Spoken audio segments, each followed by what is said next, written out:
So hey guys, welcome back to New Digs, and we're here on my porch in the northwest corner, and it's mid-May.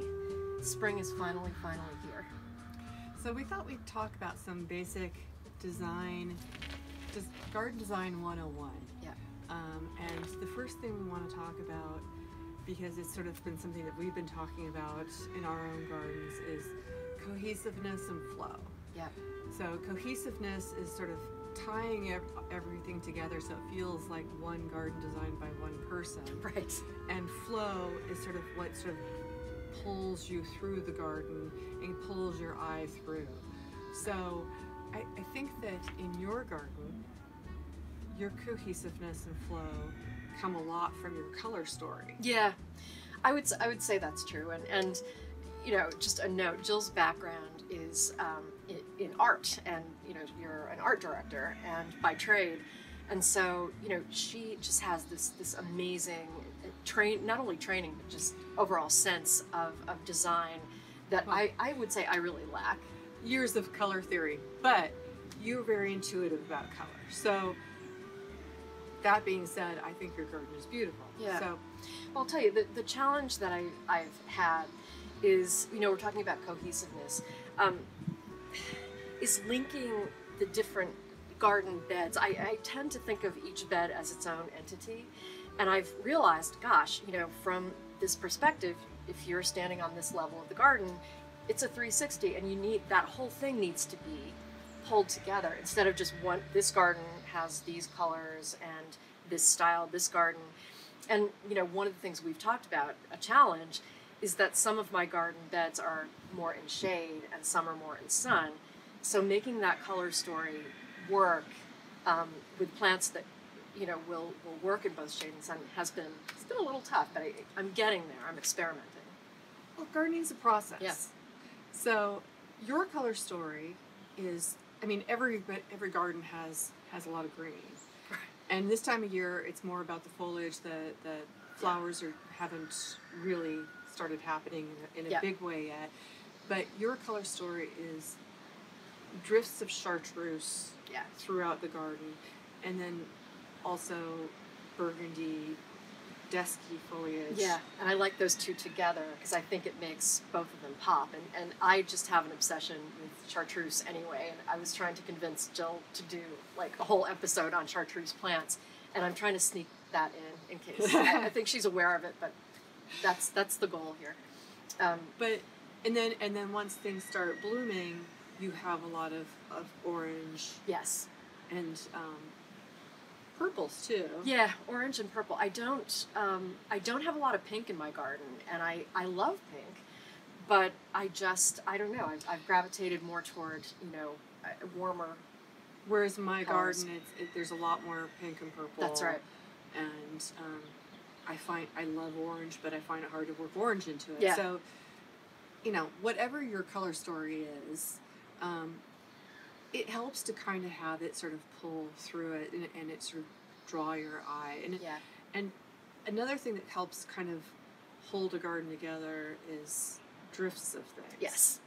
And this is a unique challenge for me because I am a plant nerd, and if I see a plant at the nursery, and by the way, Jill is our newest employee at Riverside Nursery, so she now knows the torture that it is to leave there without a car full of plants. Yes.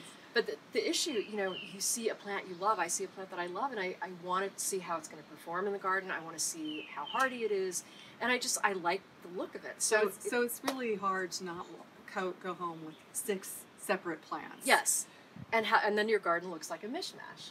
Yeah. So it's if you're a plant collector, the challenge is to not end up with a garden that's spotty looking. Yeah. Or, you know, to look like a plant zoo. A plant zoo, right. So we, you know, as much as I love animals and love the idea of a plant zoo, it's probably not what I'm shooting for here. Right. So you know, there's always a place that you can put a plant when you want to kind of try it out. Yeah. But in general, what looks best in a garden is 3s and 5s of things. Yeah, odd numbers. So drifts of color. So if for instance, in your garden, you've got, let's talk about chartreuse. Yeah. You might have a drift of one chartreuse plant, and then a little further down the bed, Yeah. a drift of a different one, and these kind of things sort of repeat through, and Yeah. it holds the whole thing together. It's not all one plant, but you might have Right. 3 of this, and then 5 of that later on, and that makes it kind of feel like you want to kind of like follow, Yeah. your eye follows through. And I think too that one thing I have tried to do is when I find a plant that I really do love, I have been trying to repeat that particular plant. And one that you're gonna see is one of my favorites. It's an Aurelia, but it's a great big. It almost looks like a shrub when it's fully grown, because the plant can get over 3-4 feet during the course of a season, but it dies back. So I've tried to use that throughout, but it does get many chartreuse plants do tend to get better color in full sun. So although I've used it down at the shadier ends of my garden, it doesn't pop quite as much, but I think it still works. I think it's still, Okay. and I think the other thing is that I'm always reevaluating in the interests of cohesiveness. I have a bed that's mainly, I think of it as the spring bed. It has a lot of ephemerals, which are these sweet little woodland plants that tend to die back in the heat of the summer. But I just realized I don't have much chartreuse over there.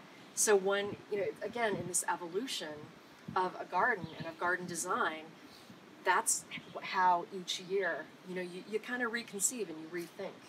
Right, and I think that bed being very shady, Yeah, your gold heart, bleeding heart, yeah, deserves a place over there. So Agreed. maybe that plant gets repeated over on that side. yeah. And the Aurelia too, this big shrubby guy that I'm going to talk about. The other issue, this is a great plant, is Hakinakloa, which is Japanese forest grass.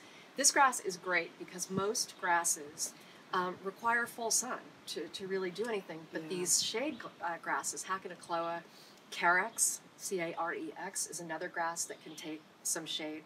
And Hakinakloa, all gold, happens to be chartreuse. And so it that's just another moves thing. beautifully, and it doesn't, in my experience, it doesn't misbehave. Like some grasses have a reputation for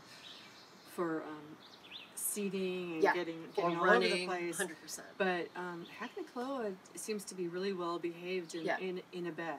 Yeah, and another plant that I love, and we actually featured it in our must-have plants for July, is spiderwort, is the common name, Tradescantia. Yeah. And the one that I have is called Sweet Kate, and it's chartreuse, and it gets this deep indigo purple blossom. So I have those punctuating, and that can take some shade as well. Nice. Yeah, I think in the garden setting, especially with something burgundy to offset it, this time of the year, it's beautiful. So so fresh. And it has that strappy foliage, so that you're getting some contrasting kinds of foliage too, which is another design principle that we'll talk about at some point. So this is a little bed, and I have a parallel bed on the other side of my entryway, walking into my house. And if you were not convinced about the chartreuse thing before, I think you will be now. So let me tell you about some of these plants. This baseline shrub here that's kind of holding down the fort, this is Deutzia Chardonnay Pearls, and I love it because it's chartreuse. It gets covered with these beautiful little white blossoms, but the buds look like pearls. It's just this perfect little plant, and it's super tough. Super, super tough. Another plant that was a gift from Jill that is continuing to give because it seeds all over the place, which is why she gave it to me. But it's called Agastache Golden Jubilee. And again, chartreuse gets a purple flower later in the season, and I just think it's stunning. Great for a sunny spot. This is a Euphorbia, and whenever we get these in at the nursery early in the spring, people go crazy for them. I'm not sure which one this is. I'll have to look it up, but notice again the chartreuse. And then right here in the front, this is that Tradescantia or spiderwort that I was mentioning, and it's gonna get purple blossom and buds are all set. So in here, if I wanted to get a little more contrast, I might consider putting some purple geraniums or some purple annuals, something like that for later in the season. But I love this bed. So this is another area of my garden that I think kind of exemplifies what I've been talking about with using the chartreuse and the purple. This is Gold Heart, Bleeding Heart, and this is, despite the fact that it's a newer hybrid, I find it's really, really, really reliable in the garden. It's come back really easily and really early. And next to it, this is an astilbe. It's called Chocolate Shogun. And I have a mass of those here, and I have another grouping down further in the bed next to one of those large Aralias. Here, these are some hostas. This is called Stiletto.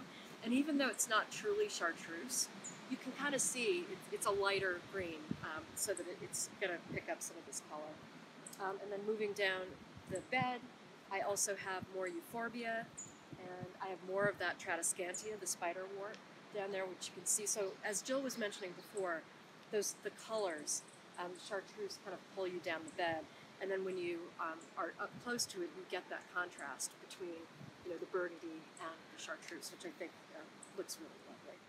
So this is just about the center of my long perennial bed, and here is the Sun King Aralia that I was mentioning before. And I've got two planted here. I may end up moving one because these things can get up to 6 feet wide and tall. Last year, I think we approached 4 feet, so they were okay.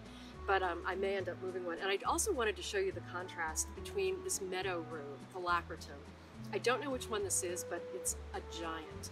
And in fact, last year, Jill and I measured it, and I think it was something like 10 feet tall. It was absolutely insane.